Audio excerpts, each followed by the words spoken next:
ভারতবর্ষের সনাতন হিন্দু ধর্মের মানুষ চিরকাল উদযাপন করেছেন উৎসাহ এবং উদ্দীপনার সঙ্গে, যেহেতু ভগবান রামচন্দ্রের জন্ম।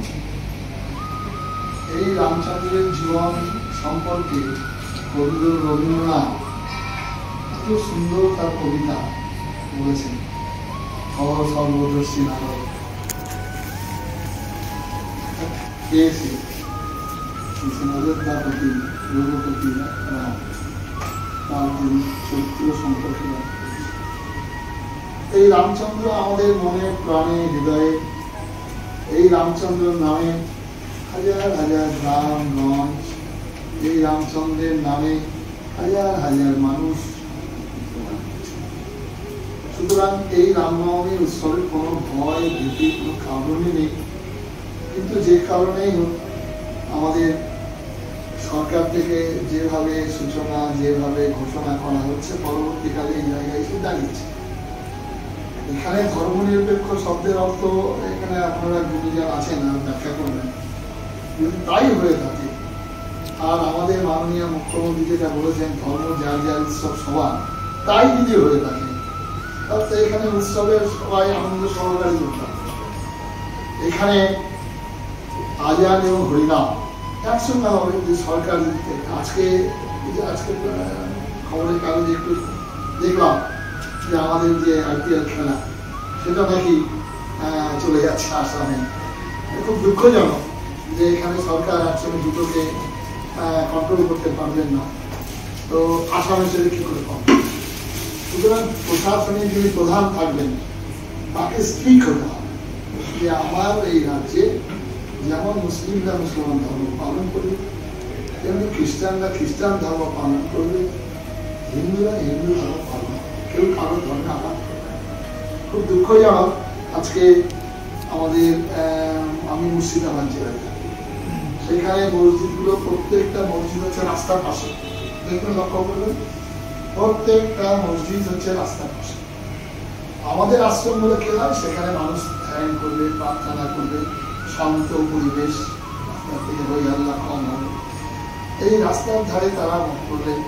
এবার বাস যাচ্ছে, ট্রেন যাচ্ছে, রাজনৈতিক মিছিল যাচ্ছে, একের পর এক, কোনো অসুবিধা হবে। এবং তারা তাগিয়া বাজাচ্ছেন, তারা মহরম করছেন, একই ধাকি একই মুচি কিন্তু। মহারাজ হিন্দু ধর্মের মানুষরা যখন সেই ধাক সেই ব্যাংক নিয়ে যখন যাচ্ছেন, তখন বলছে বাধা বন্ধ করবে। এবং প্রশাসন আরো উৎসাহী হয়ে সেটা বাধা বন্ধ করছে। তো এটা কোথাও নেই। এবং যখন মৃত যায়, মৃতদেহ নিয়ে যাচ্ছে মানুষ, মৃদঙ্গ বাজিয়ে যায়, এটা আমাদের ধর্মের নীতি নিয়ম অনুসারে জায়গা, সেখানেও বাধা প্রাপ্ত হচ্ছে। সুতরাং এটাকে আজকে বোল্ডলি স্টেপ নিতে হবে। আজকে যেমন উত্তরপ্রদেশের আজকে আসা হচ্ছে না, কোনো জায়গায় এটা আছে, কোনো জায়গায় এটা হতে পারে, তা হয় কোনোদিন। এখানে একটা অদ্ভুত ব্যাপার, একটা বাতাবরণ সৃষ্টি হয়েছে, যার জন্য আজকে আমাদের দৌড়, যার জন্য সরস্বতী পুজো, যার জন্য আজকে দুর্গা পূজা, আজকে বিভিন্ন সৃষ্টি হচ্ছে, যার জন্য আমরা চিন্তিত। রামনবমী এখন এটা এমনভাবে গিয়ে দাঁড়িয়েছে, এই রামনবমী সম্পর্কে রাম কথাটা নিয়েই শুরু হয়েছে। রাম কথাটা যে রামধনু, সেখানে রামধনু হয়ে গেল। রাম নামে উচ্চারণ করছেন একদল মানুষ, সেখানে হচ্ছে আমাকে গালাগালি করছেন। এবং সেই রাম নিয়ে এমনভাবে একটা বলছেন যে দাঙ্গাকারী, আসলে তোমরা সেইভাবেই করবো। এটা হচ্ছে কি মানুষের মধ্যে এটা প্রতিরোধ আমাদের, ঠিক আছে। একজন পুলিশ অফিসার বলছেন, এটা আপনারা সবাই জানেন যে আমাদের একজন পুলিশকে যদি গুলি করে, তাহলে আমরা 4টে গুলি করি। এটা তো আজকে আসবেই, এটা তো নিয়ম। এরপরে কি হবে? এরপরে আমাদের গ্রামে গঞ্জে যে শান্তি ছিল, এই শান্তিটা কংগ্রেস পিরিয়ডে এতটা ব্যাপক হয়নি। বামফ্রন্টের প্ল্যানটা শুরু হয়েছে, কিন্তু এতটা ব্যাপক হয়নি। মুখ্যমন্ত্রী তো আমাদের বুদ্ধদেব ভট্টাচার্য বলেছিলেন যে খারিজি মাদ্রাসাগুলো সব বড় এলাকায় এগুলো হচ্ছে ট্রেনিং। তারপরে পাল্টে গেল। এখন যে অবস্থায় এসেছে, ভয়াবহ পরিস্থিতি এসে দাঁড়িয়েছে, এবং সেটা প্রচ্ছন্ন মদত দিচ্ছে। এটা কখনো বলতে পারে একজন দেশের প্রশাসনের প্রধান হয়ে যে গুরুত্ব আছে সেগুলো, এটা বলতে পারে? আর সেখানকার একজন মন্ত্রী, তিনি অভাগা দুর্ভাগা হতভাগা বলে বলছেন সংবিধান প্রস্তুতি করেছেন।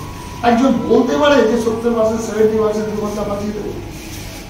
আজকে এখান থেকে রামনবমীর মিছিল শুরু হয়েছে এবং এটা রাজনৈতিক একটা এমন জায়গায় দাঁড়িয়েছে, সেই জায়গায় এখন লক্ষ লক্ষ মানুষ তারা বেরোবেন।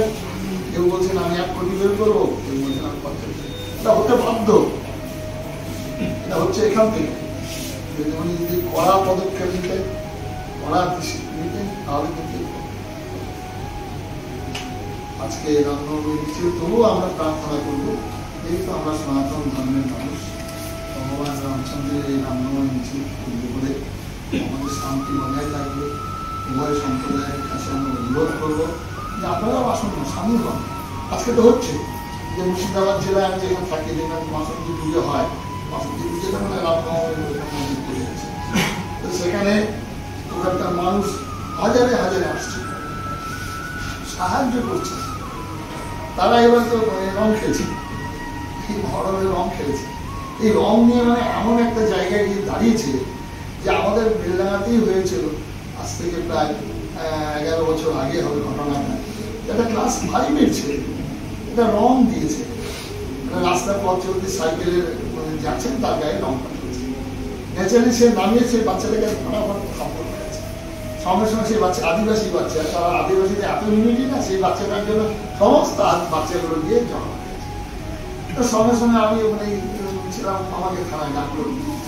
থানাতে সমস্ত আধিকারিকরা রয়েছেন থানার, এবং সেখানে রাজনৈতিক দলের নেতারা রয়েছেন।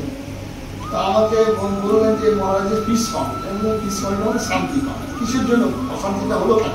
যে অশান্তিটা বুঝতেই তো পারছেন, আমার রং খেলা নিষেধ আছে, তো এই রং আমাদের গায়ে দিয়েছেন, দেওয়ার ফলে এটা অশান্তি আছে। তা আমি বললাম যে আজকে দোল পূর্ণিমা একটা ভারতবর্ষের মহাপ্রভুর জন্মদিন, তাই বাংলার বাঙালিদের একটা আলাদা আনন্দ। দোল খেলা, রং খেলা যেটা হয়, এটা হোলিকাসুর, সেটা ইতিহাস। তো এই দিকটা একটু এই কটা সময় মানে বেলা 2টো পর্যন্ত মানে সরকার থেকে ঘোষণা করে 3টে পরে রং খেলা বন্ধ। তো এই কয়টা, এই 3-4 ঘন্টা একটু রাস্তায় না বেরোলেই হয়। হ্যাঁ মহারাজ এটা কি কথা বলছেন, আমরা ভারতবর্ষের নাগরিক, আমরা রাস্তা দিয়ে যাবো, আমরা যেতে পারবো না আপনার রং খেলার জন্য, আমাকে খুব করে চেপে দেবে।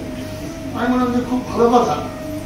তো সুতরাং তাহলে আপনারা যখন সিপির ভোটে যেতেন, আপনারা যখন এসএফএল ভোটে যেতেন, আপনারা যখন টিএমসি ভোটে যেতেন, আপনারা যখন বিজেপি ভোটে যেতেন, তখন রঙে রঙে ছায়া লাগতো, রাস্তায় বিজয় মিছিল দেখলাম।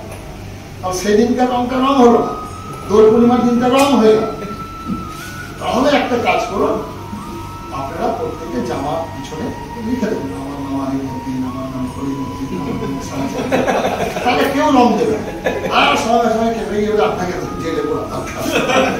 তারপরে জানেন ভারতবর্ষের ভগবানের জন্ম হয়েছিল